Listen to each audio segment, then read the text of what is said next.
Alright, hello, welcome to your next Wire tutorial. I suspect this is probably about 9, if I had to guess. Wait, no, just kidding. This is 11. It's totally different than that. But anyway, this time we're going to be covering the pod controller. And what the pod controller does is, assuming you have a vehicle, which is what it means by pod, is you put this chair thing down. For example, this is a chair. I can get into the chair. It works with any chair. It doesn't actually have to be one of these chairs, but I have these and I like how they look. So if you put this thing somewhere, I'm not going to put it on the back because then you won't be able to see it. So you put this down, it's red right now.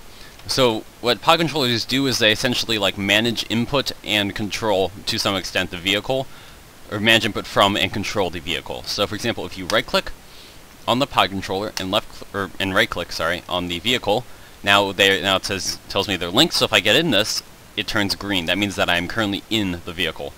If we switch to the debugger, we can go here and see there's a whole bunch of stuff there. So for example, it shows me where I'm currently aiming. It shows me my position. It shows me the position of the spot that I'm like hitting. Yeah, it shows shows that I'm in the vehicle. It says active. Entity, it shows what the entity is. Mouse 1, if you'll notice if I click, when I left click, it'll toggle mouse 1, right click mouse 2, WASD like that, R, space, shift, zoom, alt, whoops, missed alt. So that stuff pretty much is just output for there, and then also up there you can tell it says lock, terminate, strip weapons, eject, disable, crosshairs, all these things. So for example, if you were to put a button, actually let's not do a button, let's do a constant value of 1. Let's put this on the, I'll put it over here. See, we want to wire this thing's crosshairs. So if you wire crosshairs to 1, you'll notice that now I do have crosshairs in here, whereas before, when I get rid of it, I do not.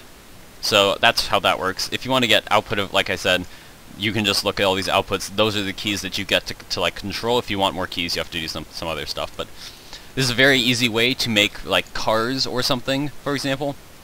If you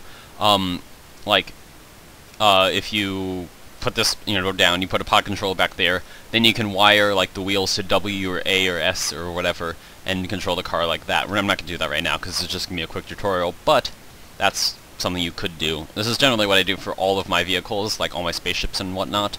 I control them using pod controllers and a combination of a few other things. So thanks for watching, and goodbye.